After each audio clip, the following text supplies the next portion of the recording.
why the size of your image matters when you're promoting on the internet.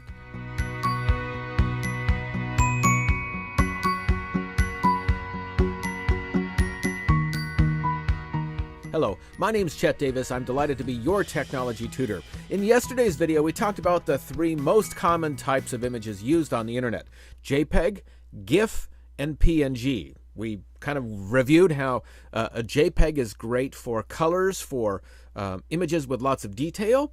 A GIF is good pretty much for a black and white photo or for a logo, line art.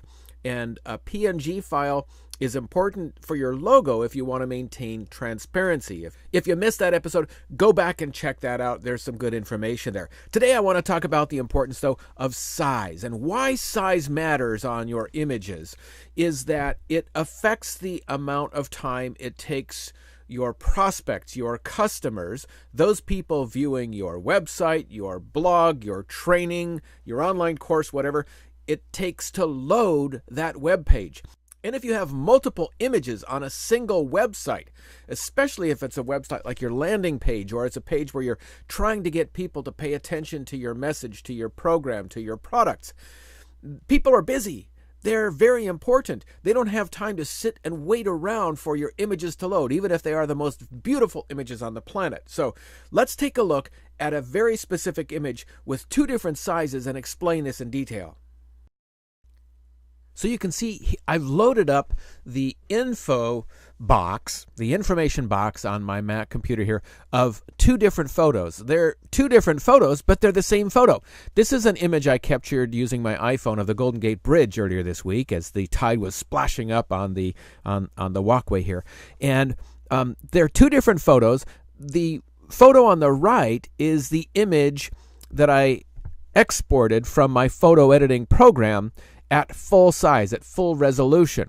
And if you look at the top, the dimensions, it's 3024 by 3024, 3024 by 3024. That's the size in pixels. Pixels, P-I-X-E-L-S, otherwise known as picture elements, a topic for another lesson. On the left, what I did is I took that photo and I resized it.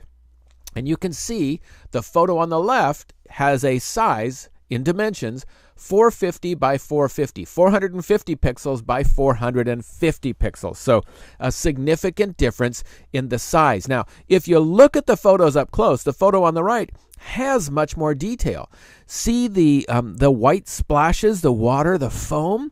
It's very detailed. In fact, if you look at the Civil War era fort here on the right photo, much more detail. And even on the bridge, the cables coming down, much more detail contrasted with the photo on the left. But if you're using this for a newsletter, if you're using this for a website, and you're not trying to sell your photography, I would argue that the photo on the left gets the message across, right? It conveys the idea. It gives you a great visual image. Let's take another way to look at these photos. Again, these are the two identical photos, two versions of the same photo, and the photo on the right is the original one. Now, if I look at this in the detailed view, the original photo is 9.5 megabytes, 9.5 megabytes. The copied version that I resized down to 450 by 450 pixels is 338 kilobytes. Now, what the heck does that mean, Chad? I'm not big in math. Well, let me explain to you. When I put them into same terminology, if I convert 338 kilobytes or 338 KB into megabytes, the second image, the resized image, is 34 hundredths of a megabyte, or 0.34 megabytes.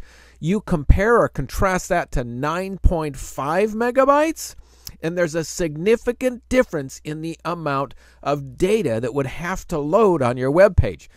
All right, Chet, so what's the takeaway? What's the lesson here? Well, if you're using images to promote your brand on the internet, on the web, on your website, on the blog, on your landing pages, make sure you're paying attention to the image size and it fits what you're trying to do, and you're not making your prospects, your customers, wait for the images to load.